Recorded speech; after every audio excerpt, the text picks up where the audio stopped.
qu'est-ce qui te stimule? Qu'est-ce qui te donne envie d'entreprendre?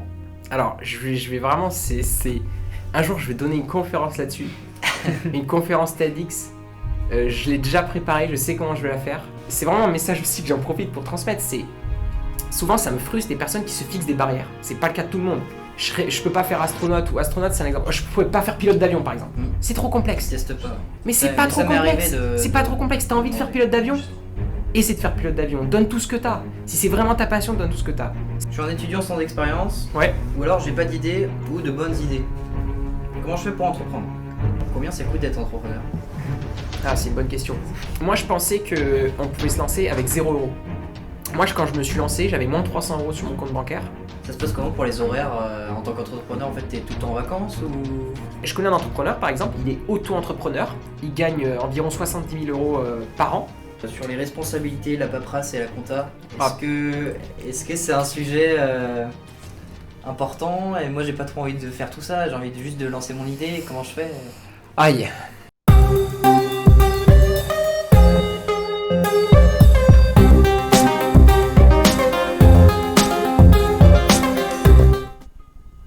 Salut à tous, vous êtes sur le Cercle Podcast pour notre première émission. Aujourd'hui, on va parler d'entrepreneuriat. On va avoir des petites infos insolites, une interview de notre intervenant d'aujourd'hui et des petites infos actualités du moment avec notre chroniqueur Mathéo. Théo. Enchanté. Et Mathéo, notre chroniqueur. Bonjour à tous. On aura l'occasion de présenter Théo en détail tout à l'heure. Je peux vous dire que c'est un entrepreneur qui a donc 3 sociétés et il est aussi référent de l'entrepreneuriat auprès des jeunes étudiants de l'ESEP. Aujourd'hui on est à l'ESEP. On va commencer par des petites news. Ça va être un petit jeu entre guillemets. Le but c'est de trouver ce que la société fait. Donc j'ai choisi des entreprises qui sont un peu insolites. Insolites pourquoi? Parce que c'est aussi pour montrer que l'entrepreneuriat c'est sur n'importe quel sujet, n'importe quelle idée, tout est possible. Donc je vais juste vous donner le nom et il va falloir trouver un peu que fait cette entreprise. Ok, un peu le thème. Ok. Sympa, j'aime bien. La première entreprise, elle s'appelle Epic My Trip. Donc, tout est en anglais. Hein. Est-ce que vous avez une idée de ce que ça pourrait être? Une agence de voyage. Propose un voyage C'est- insolite, un c'est peu en lien avec le voyage. avec ouais. quelque chose de vraiment surprenant. Mais comment? Ok. Alors je vous le dis, c'est une entreprise belge Ouais. qui permet de louer du matériel de film Ok. pour faire un film de son voyage en fait. Quand tu pars en famille 2 semaines, tu peux faire 2 jours de film avec script, caméra, costume et en fait tu vas avoir un souvenir de là où tu vas avec un petit film comme ça. Ok. C'est énorme. Donc Je connaissais j'ai trouvé ça assez marrant. Ouais. Le deuxième, ça s'appelle Rent Chicken. Donc là, ça se sent un peu. Ouais, si on traduit. C'est toujours la nourriture là. C'est la restauration, c'est quelque chose comme ça? Pas du tout. Pas du tout. C'est vraiment dans le pour nom. adopter une poule? Ouais, c'est ça. Aux États-Unis, donc c'est à Phoenix en Arizona.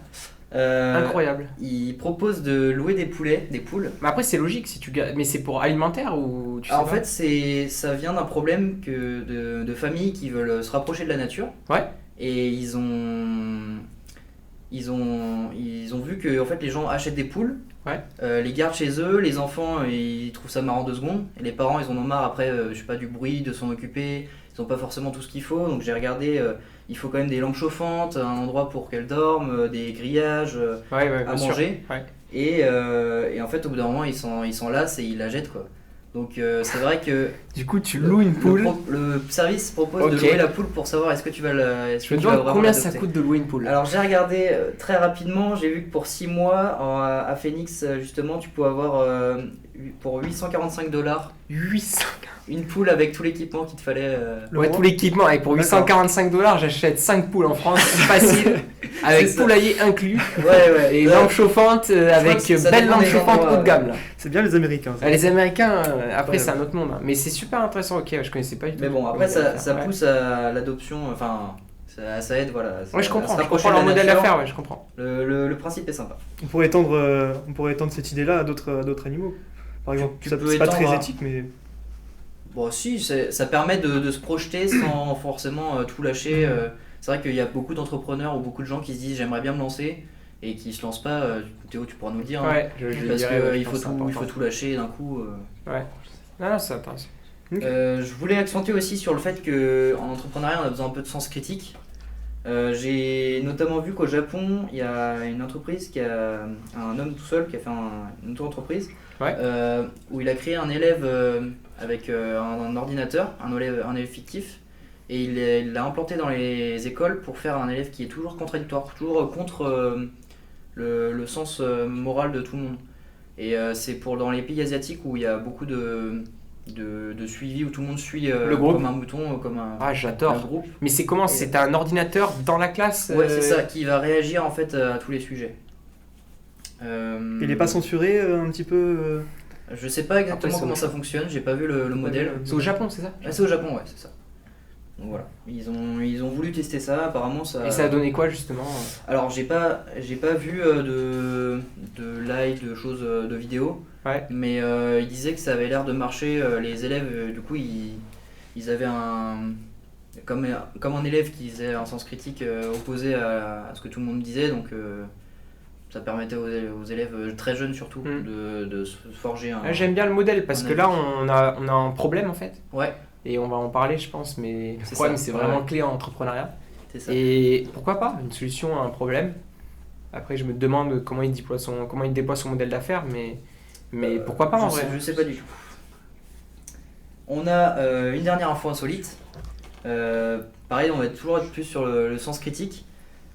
On a un gang en France, à Sablé-sur-Sarthe, qui a retourné les panneaux d'entrée de ville. Alors on sait pas qui c'est au début. Est-ce que vous avez une idée déjà de qui ça pourrait être? à tout hasard des étudiants. On pourrait se dire des étudiants sortis de soirée. Exact. Retourner les panneaux, mais bon, il faut. Mais voler un panneau plus parce que Voilà, retourner c'est un ça. panneau, Et puis là, les boulons étaient quand même bien enlevés, bien remis. Ouais, dans la blague, je sais pas du tout. Alors, je vais vous dire, du coup, c'est des agriculteurs qui ont Ouais. voulu manifester. Ouais. Et pour se faire entendre, du coup, ils ont fait ce petit jeu. Ils ont retourné. Alors, ça a commencé à Sablé, ça s'est étendu dans le nord de la France. Les autorités n'ont pas trouvé ça très drôle. Ils ont voulu trouver qui était le coupable. Mais il y a des agriculteurs qui ont dit en fait que c'était pour protester sans casser de choses. Mhm. Et voilà, que ça fasse un peu rire tout le monde, que voilà, on entende leur voix sans qu'il y a de J'aime bien problème. l'idée. Après ça peut potentiellement être dangereux quand même. Bah, c'était Si juste ton les- panneau stop tu le fous. Exactement. C'était Pour la juste les panneaux d'entrée signalisation. de ville, hein, c'était pas les panneaux. D'accord. Ah oui d'accord. Juste pour le panneau d'entrée de Donc, ville. Ok. ouais, il n'y a pas forcément de danger. Ok. Ça Ok. reste pacifiste et Mais j'aime bien l'idée ouais. Ouais ouais. Ça inclut personne. Voilà. On va passer à l'interview, juste maintenant.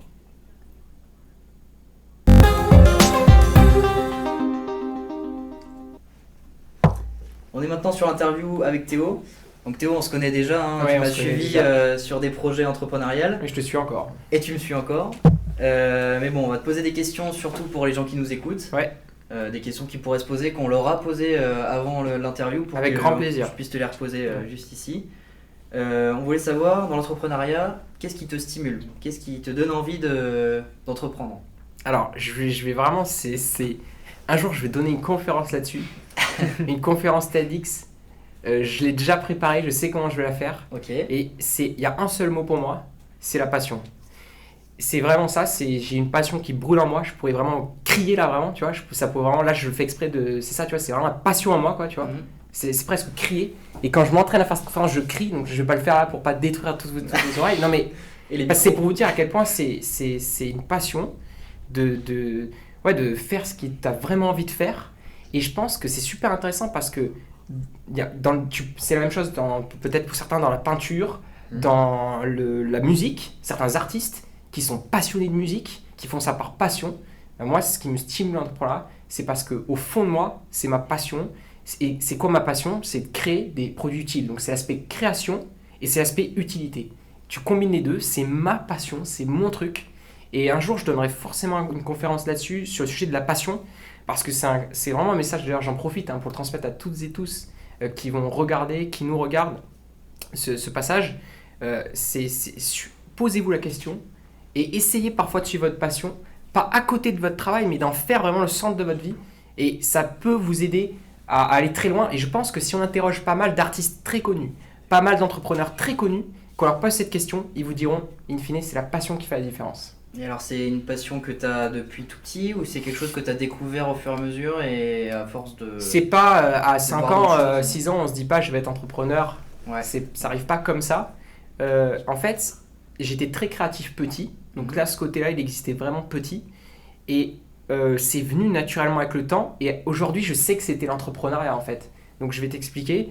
En fait, j'ai commencé par noter des idées, un peu d'invention plus, que j'avais envie de développer. Donc il n'y avait pas forcément encore ce côté utile, mais il était caché en fait. C'est-à-dire que je pensais que c'était des inventions, mais en fait c'était des inventions pour répondre à des problèmes. Je ne le savais même pas. Et à ce moment-là, rapidement, j'ai réalisé, je me suis dit, ok, je sais plus l'âge exactement, j'allais avoir 14, 15 ans, et je m'en souviens toute ma vie. J'étais dans ma douche, je me suis dit, ok, je suis créatif et tout, j'aime bien faire ça, j'aime bien répondre à des problèmes, mais en fait, ce que j'ai envie de faire, c'est de vendre des produits, quoi, c'est de créer des produits. Créer des produits et les vendre, quoi. Et je suis allé voir mes parents, je leur ai dit, je vais faire ce métier. Je me suis mis devant la télé et tout. Je l'ai fait plusieurs fois, c'est à nouveau, je m'excuse auprès de mes parents, mais ça les a coupés dans leur film. Et je me rappellerai toute ma vie, c'était là le point de départ. Et à partir de ce moment-là, moi j'ai noté plein d'idées sur des post-it. Et aujourd'hui, j'ai plus de 1000 post-it que j'ai notés et je me garde des souvenirs parce que je vois plein d'entreprises qui ont existé, parfois des idées que j'ai notées, parfois des idées toutes pourrites, et on y reviendra probablement. Ouais. Mais c'est de là que c'est venu, mais après c'est pas oh je vais être un homme d'affaires, etc. Mais alors, C'est le justement- parcours de la vie justement ensuite. Justement, ça revient un peu à ma deuxième question. Ouais. Pourquoi pas faire ça dans une grosse entreprise? Pourquoi pas aller chercher des gens qui ont déjà des moyens, s'inclure comme la plupart des gens Pourquoi pas faire comme tout le monde? Moi, Mais- si tu me dis Théo, t'es fou, Théo, t'es différent, c'est un compliment pour moi. ok. Si tu me dis Théo, tu rentres dans le moule, c'est là où presque c'est pas une insulte, mais je vais pas bien le prendre. En fait, moi je pense qu'il faut pas faire comme tout le monde. Il faut simplement posez-vous cette question. Est-ce que ça me rend heureux ce que je fais? J'ai plein de potes aujourd'hui qui sont diplômés de l'ESEP. Quand je leur pose cette question, ils me disent non. Ils ont un très bon salaire, mais ils sont pas heureux de faire ce qu'ils font. Moi, je me suis simplement... Mais c'est plus compliqué que ça. J'ai eu la chance de tomber sur quelque chose qui me plaisait, de me poser cette question et de réaliser qu'en fait, c'est ça qu'il fallait que je fasse, quoi. Et c'est pour ça, je préférais prendre tous les risques. Mes projets m'ont pas encore rendu riche. Ça fait des années que je bosse dessus. Ça le sera probablement un jour, très probablement. Mais c'est pas l'argent qui me motive aujourd'hui. Et heureusement, parce que sinon, j'aurais pas tenu toutes ces années sans rien. Ou en tout cas, avec le peu de ressources. J'aurais pu. Je pourrais aller voir des très grosses boîtes aux États-Unis, etc. et trouver des très bons emplois. Mais ça m'intéresse pas du tout. Parce que, au final, c'est pas ce qui va me faire le plus kiffer, quoi. Enfin, moi, j'étais là petit, je me disais, mais attends, j'ai vécu 80 ans. Faut que je kiffe mes 80 en moyenne. Faut que je kiffe ma vie, tu vois. Et Ouais, de se ouais, dire ouais.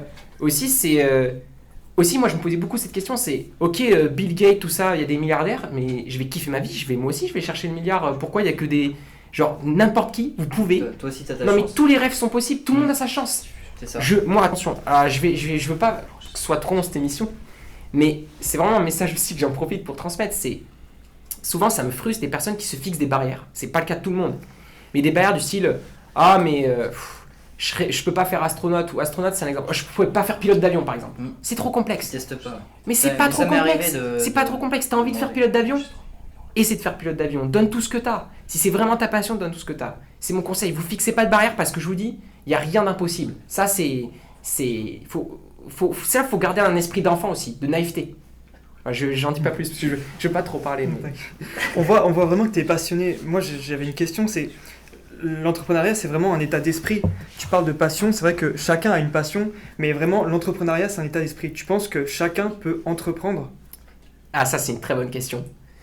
En fait, je pense que n'importe qui sur Terre peut entreprendre, mais n'est pas fait pour l'entrepreneuriat.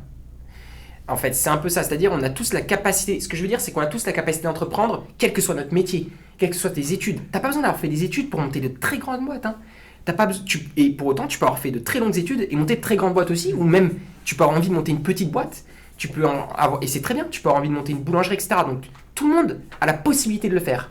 Mais c'est pas un métier fait pour tout le monde. Oui, bien sûr. Moi, je pense qu'il y a une grande majorité de gens, ils ne voudraient pas vivre ma vie. Alors, c'est la caricature, on va peut-être en parler, mais là, 85 heures de travail en moyenne par semaine, etc., faut se les taper, les 85 heures. C'est un rythme, Et je sais pas, c'est des problèmes, c'est des difficultés à trouver des clients parfois, c'est plein de problèmes auxquels tu dois faire face. C'est pas fait pour tout le monde, clairement. Ouais. Et c'est pas grave. C'est très bien comme ça, heureusement, on a tous des choses qu'on préfère faire. Bien sûr. Donc c'est pas fait pour tout le monde, mais tout le monde peut le faire. Voilà. On a raté du coup la question de On a Mathéo. raté la question, mais on va te reposer la question qu'on venait de te poser. Je suis un étudiant sans expérience, Ouais. ou alors j'ai pas d'idées ou de bonnes idées. Comment je fais pour entreprendre?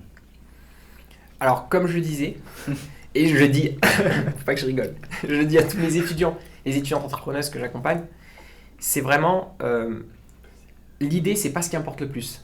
Détruisez cet a priori. L'idée, et je déteste dire ça, moi-même, je pensais que l'idée c'était très important quand j'étais plus jeune, et je détestais quand le patron Spotify disait oui, c'est 5% l'idée et 95% l'exécution. Mais je dois reconnaître aujourd'hui que il a, je pense, selon moi, ce n'est que mon avis personnel, ça n'engage que moi, il a plutôt raison. Parce qu'en fait, une idée c'est bien, mais il faut l'exécuter. Je te donne un exemple très simple. On prend l'idée d'Airbnb. L'idée d'Airbnb, il y a plein de personnes qui l'ont eu sur Terre. Mais il y a une équipe qui l'a exécutée à l'échelle où ils l'ont exécutée.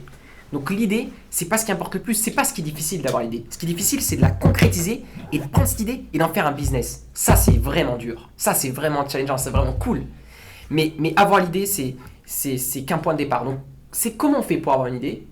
En fait, choisissez déjà un thème qui vous fait kiffer, un thème qui vous motive, parce que le projet entrepreneurial, comme je dis, le chemin est long. Vous allez douiller. Hein, il y a des moments de joie, il y a des moments de désespoir, hein, on pourra y revenir. Et donc, quand tu choisis une idée qui te motive vraiment, au moins, quand tu douilles, tu tiens parce que tu as été motivé, tu as la passion, tu vois. Si tu choisis la thématique du nucléaire, et que cette thématique te plaît pas du tout, mais tu te dis, je vais faire plein d'argent avec ça, pire idée, pire stratégie possible. Ouais. Choisis un thème qui te fait plaisir. Après, comment on trouve une idée? Regardez les problèmes. Regardez les problèmes que vous rencontrez. Là, je m'adresse au public. Dans la vie de tous les jours. Ouais. Mais dans la vie de tous les jours, dans votre quotidien. Parce qu'en fait, derrière toute bonne idée, je vais essayer de pas trop m'étendre, parce que là, on pourrait parler 15 minutes. Derrière tout bon projet d'entreprise, il y a un gros problème. Très simple, Blablacar. Le patron de Blablacar, il était il a essayé de prendre un covoiturage, Ok. et il trouvait pas le moyen de le faire. C'était vraiment une galère sans nom, quoi. Et lui, il avait des compétences informatiques. Il s'est dit, mais attends, ce problème-là, du fait que j'arrive pas à trouver de covoiturage, je peux le transformer en opportunité de créer une entreprise. Et donc, il a eu l'idée de Blablacar. Il s'est dit, ok, pourquoi pas créer une application qui permet de résoudre ce problème. Il est parti du problème. Et c'est vraiment ça la clé. Choisissez un problème de votre quotidien que rencontre un de vos proches. Il y a potentiellement un très bon point de départ. Si le thème vous plaît, si le problème vous accroche, si vous accrochez vraiment au problème. Et la deuxième chose, c'est de croiser les domaines. Vous avez peut-être des compétences en informatique, peut-être des compétences en design. Vous allez vous rendre dans un lieu où il y a des personnes qui n'ont pas vos compétences et vous allez avoir plein d'idées. Je donne un exemple très simple et je vais terminer là-dessus.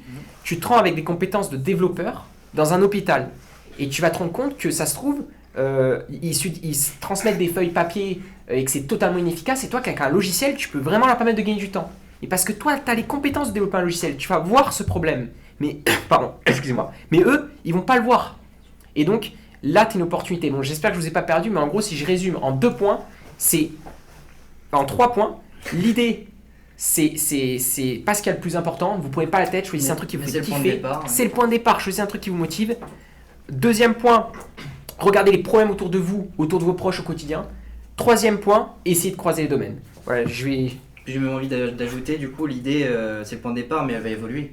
Elle va évoluer, bien sûr. J'ai pu le vivre grâce à toi d'ailleurs. C'est ça. C'est vrai que l'idée, au début, elle est quelque chose et à la fin, elle change totalement. C'est très vrai, on a tendance à dire que tous les bons projets ont vu leur idée évoluer. Ouais. Je voulais te poser la question, combien ça coûte d'être entrepreneur?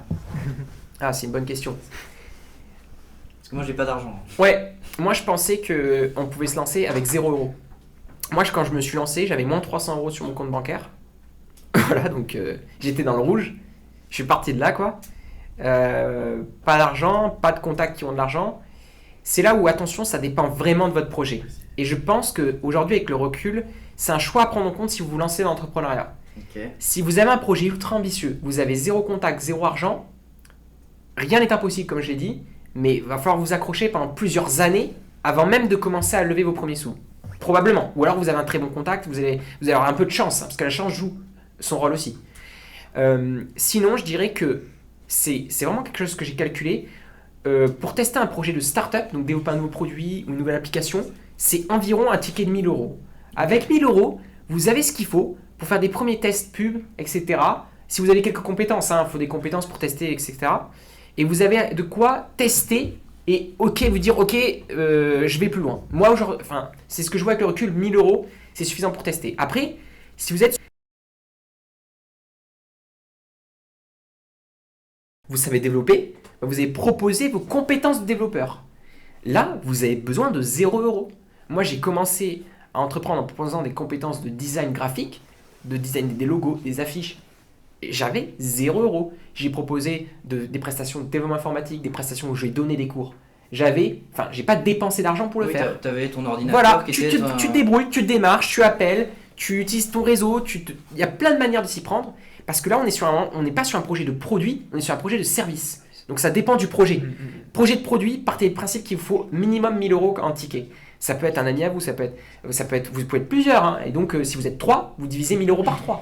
Donc, vous voyez, c'est quand même pas énorme. Parce que ce qui est fou, c'est que vous pouvez partir avec 1000 euros et lever 1 million, 3 millions. Ça, c'est quand même, de se dire ça quand même, je trouve ça dingue, quoi. Mais alors, c'est quoi aujourd'hui le plus dur entre le service et le produit?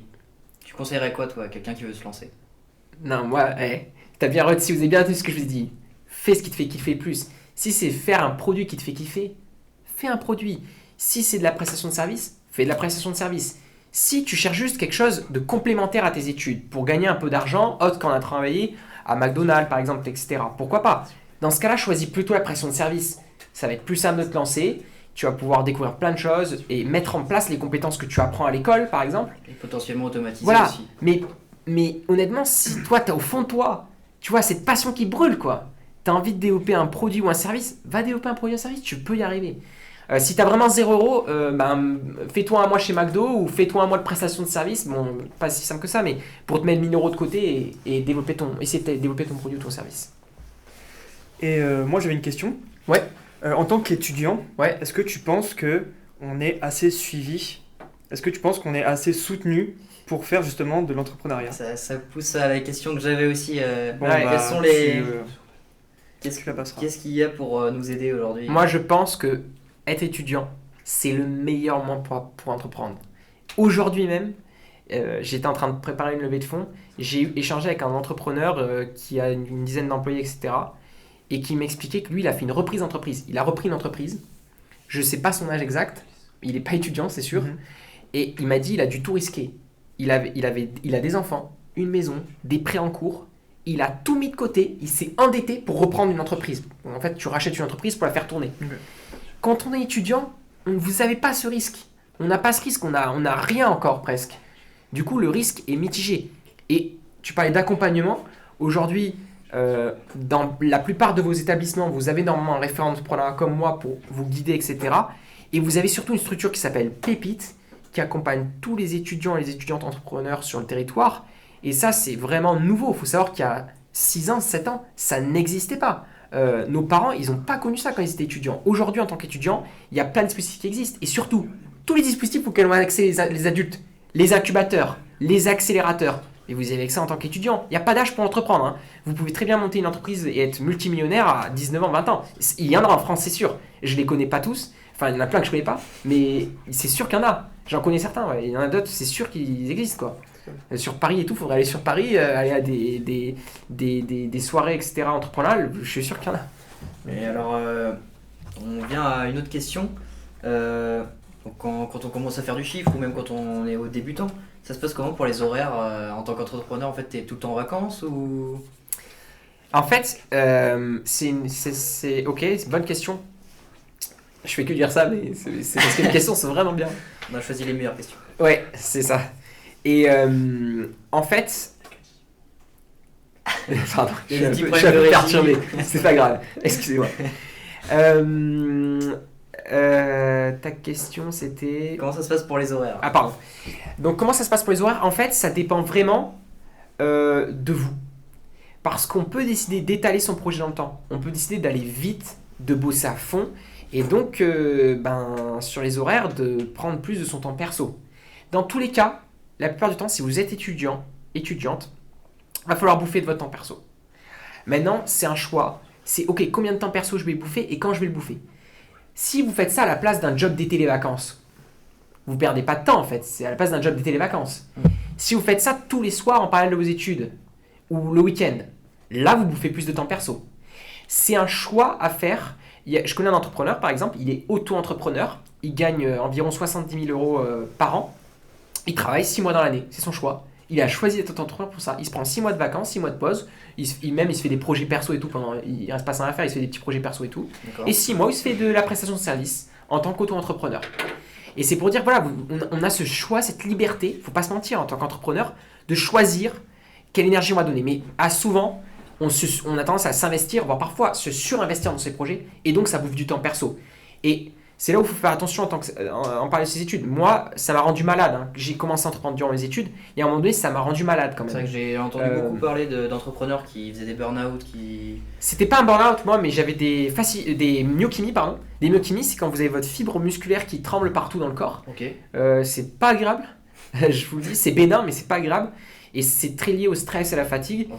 Et c'est pour ça qu'aujourd'hui, quand j'accompagne les étudiants, quand même, j'essaie de loin de voir que tout est bien, tout se passe bien, etc. C'est important de s'écouter. C'est partie d'un apprentissage de la vie après. Hein. Faut se prendre des petites claques pour avancer ensuite et se rendre compte que fallait pas faire ça comme ça. Moi, c'est ce qui m'est arrivé. Mais en gros, ça prend du temps, il y a moins de s'organiser. Par contre, souvent, c'est très rare de trouver des aménagements du temps. Dans les aménagements du temps, ça se fait il y a très peu d'écoles qui en font en fait. C'est à soi-même de régler son emploi du temps. C'est ça. Par contre, il est possible de réaliser ces stages au sein de sa propre structure. Donc tous les stages que vous faites durant votre école, durant vos études, vous pouvez les faire au sein de votre propre projet d'entreprise. Ça, c'est quand même, nous, à l'ESEP, c'est 6 mois de stage de fin d'études, 3 mois de stage, 1 mois de stage, donc ça fait beaucoup au total. Hein. Alors, est-ce que tu peux nous parler un peu justement de ces dispositifs qui existent, comme remplacer un stage, où je voulais parler plus particulièrement de Pépite, etc., que tu fasses un peu la promo des Non mais dispositifs. Pépite, de toute façon, il n'y a même pas de promo à faire, c'est des gens passionnés, passionnants, qui font ça. Il faut bien comprendre que c'est un dispositif qui est gratuit, donc ils font vraiment ça de manière... Ils sont pas bénévoles, hein, c'est le gouvernement qui les paie, quoi. Mais c'est vraiment des personnes qui font ça par passion, et vous avez tout à gagner à vous faire accompagner de toute façon. Parce que quand on entreprend, vous êtes jeune, moi j'ai commencé jeune, on n'a pas toutes les clés. Gérer un business, comment je démarche, comment je trouve des clients, si vous faites de la prestation de service, si vous faites un produit encore plus, faut étudier son marché, faut tester son marché, faut tester son produit, faut vendre son produit, faut créer sa société, il y a plein de... Entreprendre, c'est une combinaison de plein de métiers. Donc c'est bien d'être accompagné, tout ça pour dire. Et donc oui, il y a Pépite qui existe. Pépite, comme je l'ai déjà dit tout à l'heure, il délivre le SNEE, donc le statut national étudiant entrepreneur. C'est comme le statut sportif haut niveau. Ça vous identifie comme étudiant entrepreneur, étudiante entrepreneuse.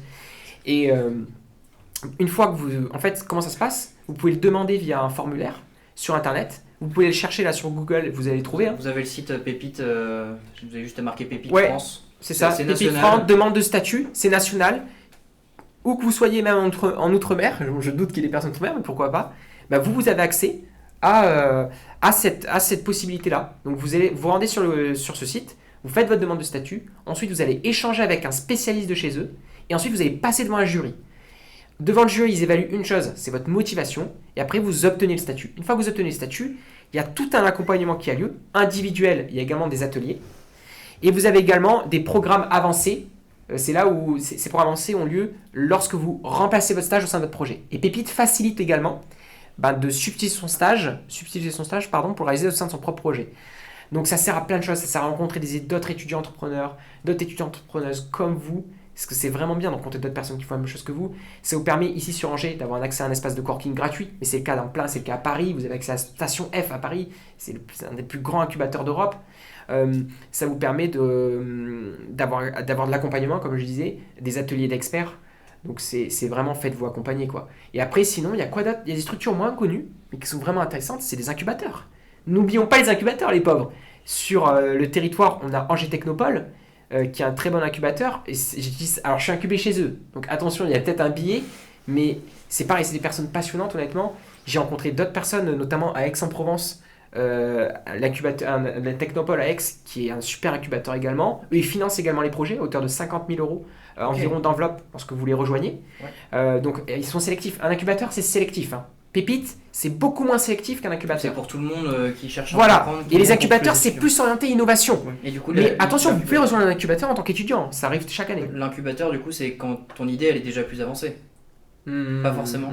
Pas forcément. Pas forcément. Non, pas forcément. Et alors, dis-moi si je me trompe, mais du coup, Pépite redirige aussi vers les structures un peu plus locales. Oui, Donc Oui. je sais qu'à Angers, on a WeForge, puisque Oui. j'y ai bénéficié aussi. oui. Voilà, faut vraiment se C'est rapprocher ça. de Pépite. Et c'est Oui, eux qui Forge, c'est un vont- espace de coworking exactement auquel Pépite redirige. D'ailleurs, Pépite redirige, si votre projet il a besoin d'un incubateur, ils vous redirigeront vers un incubateur. Ouais. Pépite, en fait, c'est une porte d'entrée facile qui vous donnera accès au réseau dont vous avez besoin. Réseau. Voilà. Après, comme je vous disais, vous pouvez vous renseigner. Il y a plein de choses qui se font sur le territoire. Moi, qu'est-ce que j'ai fait? J'avais envie d'entreprendre. J'ai fait tous les événements entrepreneuriaux que je pouvais faire. Donc, j'en ai fait tous les événements que j'ai pu faire, je les ai fait. Toi, Mathéo, t'en as fait un peu Moi j'en ai fait, récemment j'ai fait la journée de l'entrepreneuriat. Alors j'ai fait la deuxième année, c'était ma deuxième année, à l'ENSAM. Du coup on a été accompagné toute une journée, justement c'était organisé par Pépite. Et donc c'était vraiment une journée incroyable où de A à Z, en tout cas on a passé une journée super folle à voir les différentes étapes de comment monter une startup. On a vu le business model, comment faire un pitch hyper important. Et à la fin on a été vraiment super bien accompagné quoi. Vraiment, ça nous a permis d'avoir une expérience. Tu m'en as parlé, je crois. Tu m'as dit que la deuxième année c'était moins intéressant de le faire 2 années de suite. Parce qu'en fait, pour moi, je trouve ça un petit peu moins intéressant, mais le contenu est vraiment super intéressant parce que à chaque fois, il y a un pitcher un entrepreneur qui a vraiment réussi, qui parle de son expérience personnelle. Ouais. Donc à chaque année, c'est un autre qui parle de son expérience personnelle, mais c'en est un différent par année. Donc ça, j'ai vraiment trouvé ça super. Mais après, dans la forme, c'est vrai que les journées se ressemblent un peu, et ça dépend aussi des groupes, des personnes auxquelles, Avec qui on tombe. Ouais. avec qui on tombe, les personnes... Tu rencontres des gens que tu connais pas d'autres écoles, c'est ça? Exactement. Donc il y a des motivés, il y a des Voilà, moins donc, motivés. il y a cet événement, par exemple, sur Angers, mais moi, je vous conseille vraiment, si vous ne l'avez pas fait à tous les deux, d'ailleurs, je vous le conseille, mais à aussi tous celles et ceux qui nous écoutent et qui sont intéressés par l'entrepreneuriat, il y a des petits événements, comme tu l'as dit, d'une journée, mais il y a surtout partout dans le monde, c'est co-organisé par Techstars, c'est une association, ce qu'on appelle des startup week-ends. C'est incroyable, 3 jours, on monte une startup, il y a entre des personnes qui ont 16 ans à 80, des personnes qui ont beaucoup d'expérience, d'autres qui ont beaucoup moins, et il y a plein de startups que vous connaissez qui sont créées comme ça. Néolith, sur le territoire, ils sont en train de lever plusieurs dizaines de millions d'euros. Ils ont levé d'ailleurs des dizaines de millions d'euros, ils sont en train d'en lever encore. Une très belle startup sur le territoire. Yuka, que vous devez connaître, une application pour scanner. Vous savez, ça vous dit à quel point c'est nocif ou pas en magasin. Alimentaire, ouais. Voilà, c'est ça. Créer un startup week-end. Donc il y a plein de beaux projets comme ça. Donc n'hésitez pas d'aller voir des startup week-ends. Il y en a partout en France chaque année. Personnellement, j'avais une dernière question à te poser sur les responsabilités, la paperasse et la compta. Est-ce que c'est un sujet important? Et moi, j'ai pas trop envie de faire tout ça. J'ai envie juste de lancer mon idée. Comment je fais? Aïe. Est-ce que Là, faut tu que je me touches un fasse point sensible. accompagner? Tu touches un point sensible. Parce que je déteste ça. Je déteste la paperasse. Et c'est bien parce que tout à l'heure, je crie ma passion. Je n'ai pas crié. Ça, je me le garde pour ma conférence. Sinon, je spoilerai ma conférence. Mais cette passion, ce que je fais, c'est pas 100% de passion. J'estime que quand je dis aux gens, ok, ma passion, c'est mon travail. Donc, c'est contradictoire, en fait. Ça. Bah, c'est 70% c'est ma passion. 30% bah, c'est du boulot. Voilà. Donc, un peu rébarbatif. Et c'est quoi? Bah, c'est l'administratif, de la compta. Parce que oui, quand tu veux économiser des sous, bah, c'est toi qui gères. Moi aujourd'hui, c'est moi qui gère en partie. Alors j'utilise un outil comptable qui est très très bien. Ils viennent de lever 39 millions d'euros là, très récemment en série C. C'est un outil qui s'appelle Indy, I-N-D-Y. Je vous le conseille, si vous êtes auto-entrepreneur ou si vous avez une SRL, une SS et vous êtes au début, ça coûte 50 € par mois. Et c'est pas grand chose parce que sinon, en fait, ce qu'il faut, c'est un comptable. Un comptable, ça peut coûter... jusqu'à 250 € par mois, hein, facilement, plusieurs milliers d'euros par an. Et pourquoi pas un associé alors? Ça c'est une autre question. Parce que l'associé, en général, c'est bizarre d'avoir l'associé et de lui dire ok, toi tu vas gérer toute la paperasse. C'est vrai. Souvent, en fait, on se divise la paperasse en deux parce que c'est une tâche que personne n'a envie de faire. Mais c'est vrai que moi, par exemple, mon associé au niveau de mon projet, il m'aide, c'est lui principalement qui gère tout ce qui est compta et chiffres, par exemple, parce qu'il maîtrise mieux les chiffres que moi. Moi, tu me donnes un tableau avec des chiffres, je vais te choper un mal de crâne assez rapidement, mais c'est terrible, c'est vraiment un défaut, quoi. Et sinon, ouais, pour tout ce qui est administratif, là, tu vois, je suis en train de recruter un alternant pour une de mes sociétés. Je pensais que ce serait simple, mais j'aime la France, mais purée, les démarches que c'est, le nombre d'appels que tu dois passer, d'emails, de papiers, d'aller-retour. Et oui, on n'aime pas ça, mais on le fait. Et qu'est-ce qui nous Pour faire vivre le fait projet, porter? ouais. C'est la passion qui est plus forte. Hein. C'est la passion qui l'emporte à la fin. De toute façon, peu importe votre boulot, demandez à un artiste qui kiffe sa vie, qui a tout réussi. Est-ce que tout le temps ta vie te plaît à 100%? Non. C'est impossible, c'est impossible. C'est normal, c'est normal. Donc voilà, ouais. On parle de ça. En tant qu'entrepreneur, tu as eu des débuts, donc tu as eu forcément des échecs. J'ai eu plein d'échecs. J'ai eu plein de projets qui ont échoué. Mais plein de projets qui ont échoué. Comment t'as su gérer ça? Le premier échec pour toi, comment ça... Alors, Comment ça s'est moi traduit? j'en profite. Merci de cette question. Ensemble, ce soir, détruisons la vision française de l'échec. On la prend, on donne un coup de pied dedans. Allez aux States, purée, mais qu'est-ce qu'ils sont bons là-dedans les Américains. Les Américains, lorsque vous levez des fonds, ils regardent combien de fois vous avez acheté pour voir combien de fois ils peuvent vous prêter. Plus vous avez joué, plus d'argent ils peuvent vous prêter. Non mais vraiment, enfin ils peuvent vous financer, plus les investisseurs vont être prêts à investir dans le projet. C'est bizarre, vous allez me dire. Mais non, c'est pas bizarre. C'est ce que je dis à mes étudiants quand je donne des cours, parce que je donne aussi des cours parfois en parallèle c'est important de le préciser peut-être pour certains qui ne me connaissent pas vraiment. Et c'est ce que je dis à mes étudiants. D'ailleurs à Échouer, ce que tu fais aujourd'hui. échouer c'est bien, ça veut dire que vous avez appris des choses en fait. Quand tu réussis, t'apprends, mais quand tu échoues, tu peux te regarder dans le miroir et te dire ok, pourquoi j'ai fail lamentablement, et te dire ok, j'ai fail pour cette raison, bah, je le referai pas. C'est bien, moi je dis, après c'est ma mentalité, échouer vite, un peu à l'américaine. On teste, on échoue vite, on apprend, on se redresse, on avance. Exactement. Et qu'est-ce qui est plus fort que tout? La passion. La passion. Ah ouais, je reviens encore là-dessus, mais c'est que ça à la fin, vraiment. Après, je veux pas abuser là-dessus, mais en gros, vraiment pour répondre à cette question, c'est échouer, c'est bien. J'ai raté plein de projets, j'en suis très fier. Et un jour, quand je referai mon CV, parce que j'ai la grosse flemme de le refaire, je mettrai tous mes échecs un peu à l'américaine pour montrer que oui, il y a plein de projets qui ont échoué pour plein de raisons différentes et que j'ai appris plein de choses et que j'aurai encore des échecs devant moi. Je suis prêt mentalement, je les encaisserai et je sais ce que j'ai appris déjà avec tous mes projets et j'irai de l'avant. Ouais. Merci Théo. Il y en a un petit problème technique. Est-ce que la régie, on a des questions du chat Très bien. On va passer sur ton parcours, sur qui tu es. J'aurais peut-être dû te le poser avant pour que nos téléspectateurs puissent le voir, savoir un peu plus qui tu es s'ils ne te connaissent pas. Ouais. On voudrait savoir quel est ton parcours, qu'est-ce que tu fais aujourd'hui Ouais. et Quelle ton société entreprise, tu as, qu'est-ce qui Je t'a lancé déteste sur cette question. Je déteste dès qu'on me la pose en soirée ou à des événements, etc. Je déteste parce qu'aujourd'hui, j'ai plusieurs missions en fait. Ouais. Même beaucoup, mais t'as raison, c'est bien. Je suis content honnêtement de pas commencer par cette question, justement, c'est très bien. En fait, moi aujourd'hui, donc, je suis entrepreneur, comme tu as dit. Donc, j'ai un projet de start-up depuis plusieurs années. C'est, on va dire, mon projet principal. J'ai développé un nouveau type d'objet connecté. Ok. C'est un stylo.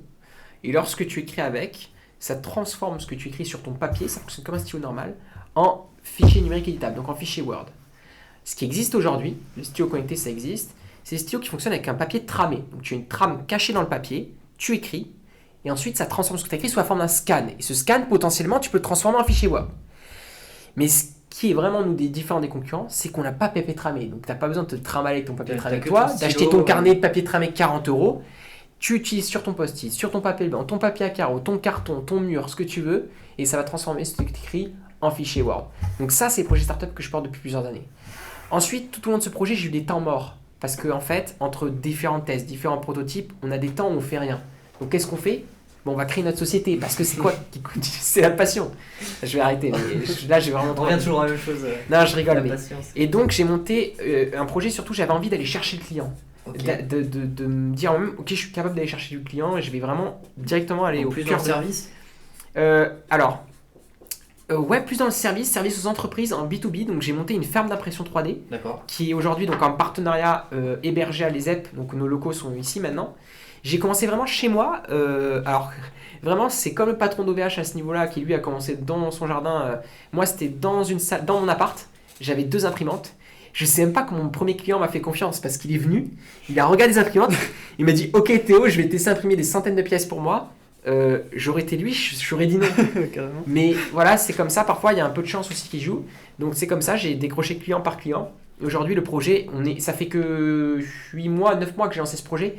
Et là on est implanté sur Angers et on va lancer un site web, on va s'implanter sur tout le plan national. et on va prendre des parts de marché. On a un plan pour prendre des parts de marché. Je ne vais pas trop m'étaler, mais on a un plan pour prendre des parts de marché en France. Donc ça, c'est mon deuxième projet. Et sinon, moi, j'ai un troisième projet, mais qui est aujourd'hui un peu en pause, parce que ça va être compliqué d'avoir 3 projets en même temps, justement. C'est ma micro-entreprise. Ça, c'est 2 projets qui sont des SAS. Et ma micro-entreprise, en fait, je fais de la prestation de service. Donc principalement aujourd'hui des cours uniquement que je donne pour des écoles. Et aujourd'hui, j'ai réduit drastiquement cette prestation de service.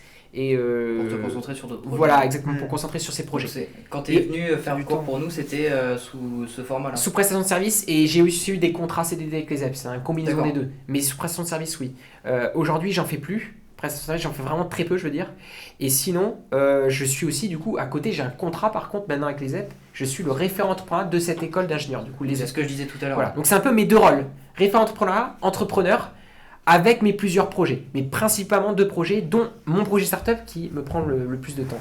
J'ai l'impression qu'on retrouve souvent cette double casquette, ce genre de statut quand on est entrepreneur. Moi, je connais plusieurs personnes autour de moi. Les gens qui sont entrepreneurs ont souvent plusieurs casquettes en même temps, quoi. En fait, déjà, il faut manger. Parce qu'on ne peut pas se nourrir que de pâtes dans la vie. Et on a des charges mensuelles. Et donc, faut bien comprendre que là, le projet startup dont je vous parle, la ferme rapporte de l'argent. Le projet startup dont je vous parle, il est valorisé. La technologie, elle est valorisée, plusieurs centaines de milliers d'euros aujourd'hui. Mais la valorisation, ça ne vous rapporte pas d'argent. Ça vous rapporte de l'argent si vous vendez l'entreprise. D'accord. Donc aujourd'hui, ça ne m'a pas rapporté d'argent directement. Et donc, il fallait bien que je trouve un contrat pour subvenir à mes besoins. Et c'est pour ça que j'ai fait de la prestation de service pendant longtemps. Pour subvenir à mes besoins, justement. Ouais. Et il y a beaucoup d'entrepreneurs qui font pareil. Je rappelle que le patron d'Adidas, j'ai regardé un podcast là-dessus, il avait commencé en travaillant dans un restaurant fast-food, un peu l'ancêtre de McDo, etc. Pour en même parallèle de monter sa boîte. Et il y a plein d'entrepreneurs comme ça, parce qu'on doit manger, on doit payer notre loyer, même si on n'a pas beaucoup de charges, et voilà. N'hésitez pas à poser des questions à Théo si vous avez un questionnement, quelque chose qu'on n'aurait pas dit, ou même qu'on a déjà dit, on pourrait peut-être revenir dessus rapidement. Je sais pas si on a encore des personnes. Je pense qu'on peut passer à la suite. On va passer aux infos de Mathéo. Ok, super. Donc c'est mon tour. Donc moi je vais vous raconter un peu une histoire d'actualité. Et cette histoire, elle se base sur OpenAI. Je sais pas si vous avez un peu suivi l'actualité. Il y a eu quelques changements au sein de l'administration d'OpenAI. Et on va savoir pourquoi. La société OpenAI a fait de grandes avancées dans le domaine de l'intelligence artificielle, au point d'inquiéter une partie de ses scientifiques sur l'avenir de l'humanité, paraît-il. Officiellement, le flou règne toujours au temps du licenciement de Sam Altman, le gérant de la boîte, qui est lui-même cofondé avec Elon Musk, et qui a plongé OpenAI dans le chaos pendant une semaine. Désormais, il est de retour à la tête de l'entreprise, mais on ne comprend toujours pas pourquoi le conseil d'administration a décidé de le renvoyer. L'agence de presse Reuters pense avoir pu déterminer ce qui aurait poussé le conseil d'administration à une telle décision. Les progrès d'OpenAI sont source de craintes en interne et pas des moindres. Se rapprocher de l'AGI. Mais qu'est-ce que c'est que l'AGI ? L'agence Reuters rapporte qu'une lettre écrite par plusieurs chercheurs d'OpenAI aurait été envoyée au conseil d'administration pour les mettre en garde devant les progrès réalisés. Ces derniers représenteraient un danger pour l'humanité. L'agence a pu interroger 2 sources concordantes sur le sujet, mais n'a pas pu lire la lettre en question que les employés avaient fait, ni recevoir de commentaires officiels de la part de ces auteurs d'OpenAI. D'après ces 2 sources, c'est bien une lettre et les progrès d'OpenAI qui ont conduit au renvoi de Sam Altman. Plus précisément, il est question du projet Q-Stars, une avancée prodigieuse dans le domaine de l'IA qui se rapprocherait de l'AGI, pour Artificial Intelligence General. Je te coupe, mais du coup, OpenAI, c'est bien l'entreprise qui a fait ChatGPT, c'est ça ? Exactement. Donc, qu'est-ce que c'est que l'AGI ? C'est en fait l'intelligence artificielle poussée à son maximum pour avoir en fait un libre arbitre à lui tout seul. Pour l'instant, c'est théorique, mais l'évolution dit, et plusieurs chercheurs disent, Stephen Hawking, Elon Musk, pensent que dans... Bon, malheureusement pour Stephen Hawking, mais Elon Musk pense que dans une quarantaine d'années, il y aura une intelligence artificielle avec une pleine conscience. Avec ce projet, OpenAI réussirait à apporter une meilleure capacité de raisonnement à ses IA. On parle d'une IA qui serait capable d'apprendre et de comprendre de plus en plus de choses en autonomie. Le lendemain de la déclaration que le conseil d'administration a annoncée, Et bah, la décision que Sam Altman allait être licencié a été émise. Aujourd'hui, Sam Altman est au retour aux commandes d'OpenAI avec un nouveau conseil d'administration. Mais entre-temps, un autre patron d'OpenAI a estimé que l'IA devenait très dangereuse. Pourquoi ? Donc dans le board, qu'il faut comprendre, c'est que dans le board d'OpenAI, il y a deux mouvements de pensée. Il y a un mouvement qui s'appelle l'altruisme, l'effet altruisme. Donc l'effet de l'altruisme, c'est que l'OpenAI, en fait, une vision qui est purement associative. Ils font ça pour la technologie, ils font pas ça pour le business.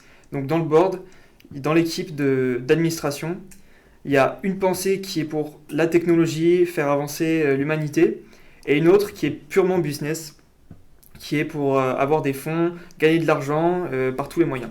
Donc il y a un peu ces deux camps-là qui s'opposent. Donc j'ai fini pour ma petite chronique. Voilà, je voulais revenir sur le fait qu'à l'ESEP, on est quand même une école d'ingénieurs cyber et électronique qui fait aussi de la gestion des risques et environnement. Ouais. Donc c'est pour ça aussi qu'on a choisi ce genre de sujet. Et parce que Théo vient de cette école et... c'est passionnant, j'adore, et je bien, te remercie vraiment avec d'avoir nous. creusé.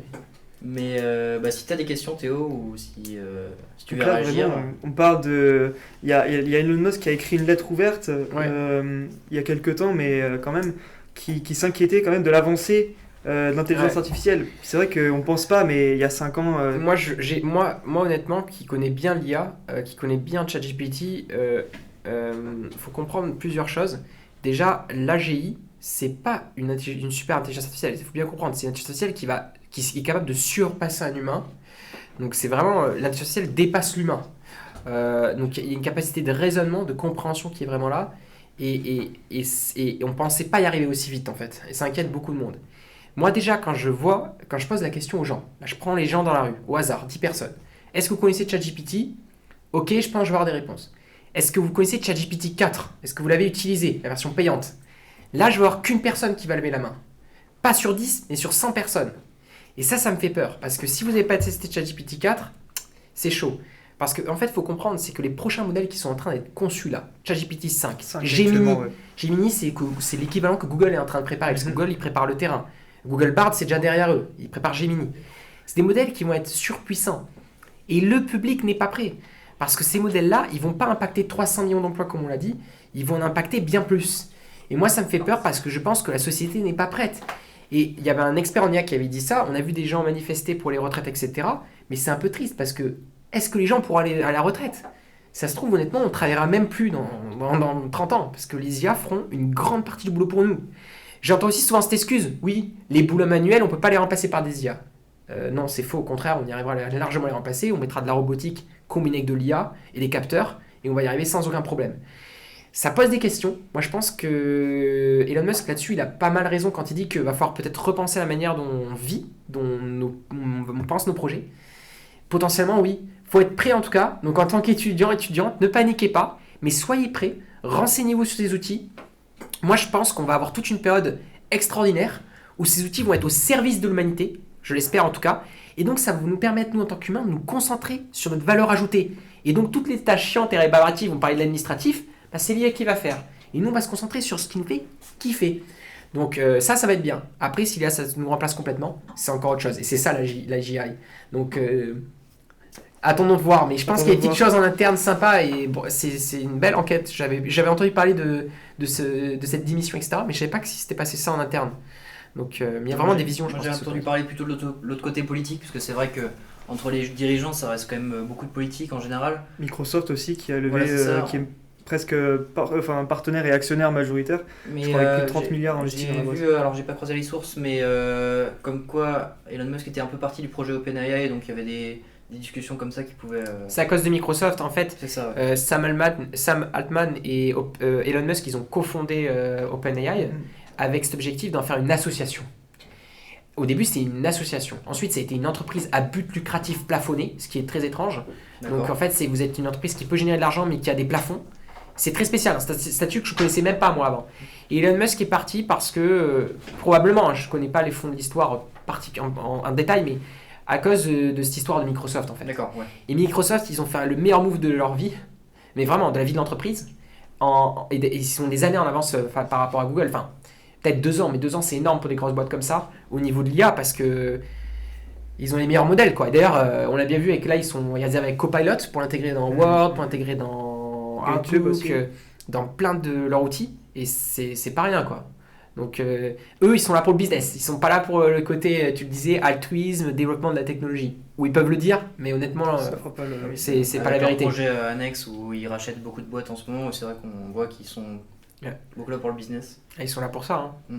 C'est le Donc, futur, et ils veulent se placer sur ce futur-là. C'est ça.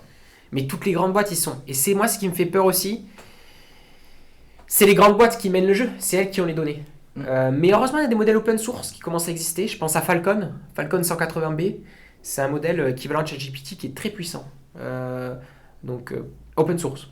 Ok. Heureusement. Moi, si j'avais beaucoup d'argent, je financerais un modèle open source. Est-ce que tu peux nous redéfinir open source pour les gens qui sont moins. Pardon, open source, c'est. Moins IA, En fait, c'est une licence. Ouais. En fait, qui permet à un individu de prendre votre travail Ok. et de l'utiliser au sein de ses propres outils. Après, selon la licence open source que vous avez, vous pouvez le reprendre et le vendre en faisant un produit, sous une autre forme évidemment, ou vous pouvez pas le faire, c'est uniquement un but non lucratif, etc. Mais souvent open source, on peut refaire des produits derrière, etc. avec. Falcon 180B, c'est le cas, vous pouvez le prendre, développer plein de produits avec, dans le monde de la santé par exemple, dans plein de mondes, comme vous le souhaitez, et vous pouvez faire un business avec. Et ça, c'est très important. Laissons la place aux petites entreprises qui innovent, etc. Pour ne pas avoir que des grands géants qui vont dominer le monde. Ça serait bizarre. C'est ça qui me fait un petit peu peur, c'est vraiment la gestion des données, parce que là on est en train de rentrer dans un monde où justement l'intelligence artificielle peut faire des choses qu'on ne croirait pas, justement remplacer des visages, remplacer la voix. On voit le modèle de Kaigen qui permet en direct de nous C'est faire parler incroyable. Agent, toutes c'est les langues, incroyable. toutes les langues qu'on veut, avec l'expression du Ouais. visage qui va avec. Ouais. Ça pose des questions pour Ça les pose fake des vraies news, questions.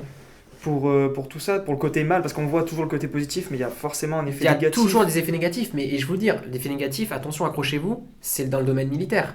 Dans le futur, on va avoir des systèmes qui seront amenés à neutraliser des individus automatiquement. C'est malheureux. D'ailleurs, il y a plusieurs pistes qui suggèrent que ce serait déjà le cas aujourd'hui. Voilà, ça c'est un parfait exemple du mauvais usage d'un outil d'automatisation. C'est toujours la même chose, ça c'est l'humain qui est comme ça, hein, avec les deux côtés. Mhm. Et Mais j'ai il y a envie- j'ai envie de Ouais. demander du coup comment on fait pour pas tomber dans la dépression et les. Comment on fait pour rester joyeux face à toutes ces nouvelles et. On s'accroche et se dire que le cancer n'existera plus. Ça va être une maladie qu'on va tout à fait éradiquer. Si personne s'en charge, je m'en chargerai moi-même. C'est quelque chose qui me plairait beaucoup, avec beaucoup de fonds, etc. et de projets que j'ai à long terme. Mais de détruire cette maladie n'existera vraiment plus. Je pense vraiment, hein, bonne nouvelle que vous pouvez annoncer à vos proches, dans 15 ans, 20 ans, ça n'existera plus. On sera le détecter en fait des années en avant et donc le guérir beaucoup plus facilement. Je parle de vraiment presque tous les types de cancer probablement. Et c'est juste un exemple parmi tant d'autres. On aura beaucoup moins de problèmes de santé. Voilà, après, il y a du positif. Par exemple, si on parle de la capacité de. Vous pourrez aller dans un pays étranger, le Japon, vous comprendrez tout le monde. Vous mettrez les écouteurs, ça traduira en temps réel. Mais ça n'existe pas déjà ce genre de technologie Potentiellement, mais en le connectant avec les derniers outils d'IA, ce sera encore plus performant que ce que c'est aujourd'hui. Ça ne fera plus d'erreurs, ce sera vraiment incroyable, quoi. C'est comme les films de science-fiction, vous savez, on mange une pastille et tout, et on peut parler notre langue. C'est pas ça, mais ça va être vraiment la science-fiction, quoi. D'accord. Donc, faut être rassuré, ne paniquez pas. De toute façon, c'est comme Internet, ça nous arrive dessus. Imaginez-vous un tsunami qui arrive, enfin un petit tsunami, on y va, soit on nage, on prend notre planche, on y va, ou on se le prend en pleine face. Moi, je dis prenez votre planche et allez surfer la vague, quoi. D'accord. Ok. Est-ce que tu avais quelque chose à ajouter Bah, l'éducation dans tout ça, parce que toi tu as été référent dans l'école pour donner des cours. Comment tu vois ça? Comment ça peut amener à des effets positifs parce qu'on voit bien que ça résout beaucoup de problèmes. Ah, c'est très vrai, et je vais vous dire une chose, le meilleur prof, c'est le prof qui est sur mesure. Donc un prof par étudiant. Mais en fait, ça va exister. C'est le prochain modèle d'IA, GPT-5, honnêtement. GPT-4 est presque capable de le faire, hein, d'être votre prof personnalisé. Mais c'est sûr que quelqu'un va développer ce business. C'est sûr. Un prof personnalisé pour chaque étudiant, chaque étudiante, qui va être là, vous lui donner vos exercices, il pourra vous aider, vous proposer des exercices. Tout ça, ça va exister. La connaissance va être accessible instantanément. C'est déjà presque le cas. Et l'enseignant aura toujours un rôle à jouer, je pense. Donc n'ayez pas peur si vous avez envie de faire ce métier. Mais ça va être un rôle qui sera différent. Qui sera plus dans présenter, répondre à faire une présentation commune, répondre à des questions, etc., auxquelles l'outil peut pas encore parfaitement répondre, etc. Mais je sais pas, le métier, je pense, va évoluer. Je pense pas que le métier va disparaître. Et c'est pas ce que pensent les experts du secteur. Mais par contre, c'est pareil, ces outils-là vont être votre prof. Tout le monde aura un prof. Et aussi, pensez à toutes les personnes qui sont pas dans des pays favorisés comme nous. Moi, c'est ça que j'adore. Des personnes qui malheureusement ne peuvent pas aller à l'école. Mais parfois, il y a un PC dans le village, il y a 2, 3, 4 PC dans le village, où ils ont un téléphone, etc. Avec Internet, ça arrive. Hein. Il y a des pays comme ça. Partout dans le monde, des pays émergents, malheureusement. Et ces personnes-là auront accès à un prof. Et auront accès à un prof sur mesure également. Ça, c'est la beauté du truc. Pareil pour la médecine. Vous allez avoir des modèles d'IA qui vont vous permettre de détecter des maladies, de vous aider. Et ces personnes-là, ils auront accès à la médecine que nous, on a accès beaucoup plus facilement en France. Donc il y a aussi des aspects positifs. Hein. Voilà. Merci. Merci Théo. Je sais pas si tu avais quelque chose à rajouter, Mathéo. C'était très, très complet. Moi j'ai posé tout ce que je voulais poser comme question. Voilà, je suis content d'avoir eu tes réponses. Bah, c'est un vrai plaisir en tout cas d'avoir été là. C'est des sujets vraiment... C'est passionnant quoi. Et on peut en parler pendant des heures, je le sais, ouais. parce que de toute façon on l'a déjà un peu expérimenté. Je sais pas combien de temps ça fait qu'on est ici, mais on va peut-être arrêter l'émission maintenant. On va vous laisser à vos soirées étudiantes si vous sortez ce soir. Et on se retrouve, on espère, dans 2 semaines pour une prochaine émission.